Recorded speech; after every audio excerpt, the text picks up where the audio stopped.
সোমবারের অদম্য বাংলাদেশ টি-20 কাপের ফাইনালটা ছিল ঠিক সেই রকম, যাকে বলে টুর্নামেন্টের জমজমাট পরিণতি। নাটক, উত্তেজনা, পাল্টা আক্রমণ আর শেষ বলের শ্বাসরুদ্ধকর লড়াই সবকিছু মিলিয়ে মিরপুর শেরেবাংলা জাতীয় স্টেডিয়াম যেন এক সন্ধ্যায় দেখল টি-20 ক্রিকেটের পূর্ণ সৌন্দর্য। দুই ওপেনার সাইফ ও তানজিদের ব্যাটে ভর করে ধূমকেতু একাদশ তোলে বড় সংগ্রহ 208 রান। জবাবে দুর্বার একাদশ লড়াই করল সাহস আর আত্মবিশ্বাস নিয়ে। শেষ পর্যন্ত আফিফ হোসেন ধ্রুবর আপ্রাণ চেষ্টা আর মোস্তাফিজুর রহমানের ঠান্ডা মাথার বোলিংয়ের ব্যবধানেই শিরোপা উঠল লিটন দাসের হাতে। 209 রানের লক্ষ্য তাড়া করতে নেমে দুর্বার জানিয়ে দিয়েছিল তারা সহজে হার মানবে না। শুরুতে হাবিবুর রহমান সুমন ব্যাট হাতে ঝড় তুললেন। আগের ম্যাচে ছোট ছিল, কিন্তু কার্যকরী ইনিংসের পর ফাইনাল যেন নিজেকে ছাড়িয়ে গেলেন তিনি। 8টি 4 ও 4টি ছক্কায় সাজানো সেই ইনিংস ধূমকেতু শিবিরে কাঁপন ধরিয়ে দিয়েছিল। শেষ পর্যন্ত মুস্তাফিজের বাউন্সারে পুল করতে গিয়ে শর্ট স্কোর লেগে ধরা পড়লেও ততক্ষণে ম্যাচের সুর বদলে দিয়েছিলেন হাবিবুর। ওপেনিংয়ে মেহেদী হাসান মিরাজ ব্যর্থ হলেও অধিনায়ক শান্তর সঙ্গে জুটি বেঁধে ইনিংস এগিয়ে নেন হাবিবুর। 70 রানের সেই জুটিতে বেশিরভাগ রানই আসে তার ব্যাট থেকে। শান্ত দ্রুত বিদায় নিলে দায়িত্ব এসে পড়ে মিডল অর্ডারের ওপর। সেখানেই পাল্টা আক্রমণে নামেন নুরুল হাসান সোহান ও আফিফ হোসেন ধ্রুব। দুজনের 58 বলে 94 রানের জুটি আবার ম্যাচ ফিরিয়ে আনে দুর্বারের নাগালে। বিশেষ করে নুরুল হাসান সোহান ছিলেন চওড়া ব্যাটে আত্মবিশ্বাসী। 32 বলে 50 পূর্ণ করলেও মুস্তাফিজের বলে স্কুপ করতে গিয়ে থামতে হয় 54 রানেও।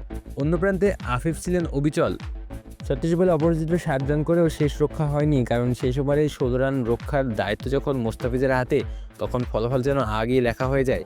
কাটার আর নিয়মিত লাইনে থেমে যায় দুর্বারের স্বপ্ন।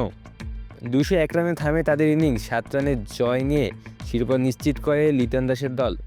তবে গল্পের শুরু হয়েছিল আরও আগে। টসে হেরে ব্যাট করতে নেমে ধূমকেতু একাদশ যে শুরুটা পেল তা যে কোনো ফাইনালের জন্য স্বপ্নের মতো। সাইফ আর তানজিদ শুরুতে একটু দেখে শুনে খেললেও দ্বিতীয় ওভার থেকে বোলারদের উপর ঝাঁপিয়ে পড়েন আলিস আল ইসলাম, হাসান মাহমুদ, সাইফুদ্দিন, কেউই রক্ষা পাননি। পাওয়ার প্লে শেষে স্কোরবোর্ডে 6 উইকেট না হারিয়ে 66 রান, আর সেই গতি থামেনি 14তম ওভার পর্যন্ত।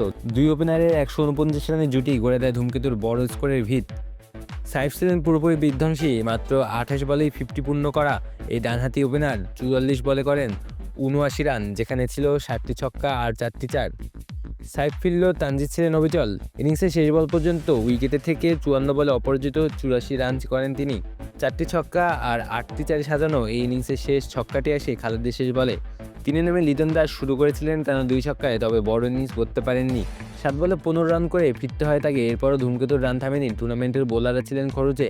7 বলে 15 রান করে ফিরতে হয় তাকে, তারপরও ধূমকেতুর রান থামেনি। দুর্বারের বোলাররা ছিলেন খরুচে। সাইফুদ্দিন ও তানভীর ইসলাম দিয়েছেন 40-এর বেশি রান। উইকেটের পাতায় নাম লেখাতে পেরেছেন হাসান মাহমুদ ও আলিস আল ইসলাম। সবকিছু শেষে আলোটা কিন্তু মুস্তাফিজুর রহমানের দিকেই ফিরে আসে। আগের ম্যাচগুলোতে কম বোলিং করলেও ফাইনালে 4 ওভার পূর্ণ করে 33 রানে নেন 2টি গুরুত্বপূর্ণ উইকেট। আর শেষ ওভারে সেই অনবদ্য ডিফেন্ডই ঠিক করে দেয় শিরোপার ঠিকানা। নাটকীয় এক ফাইনালের শেষে ট্রফি হাতে নিয়ে মাঠ ছাড়ে লিটন দাসরা। আর মিরপুর সাক্ষী থাকে টি-20 ক্রিকেটের আরেকটি স্মরণীয় রাতের। আলো আছে তালুকদার, অন ফিল্ড।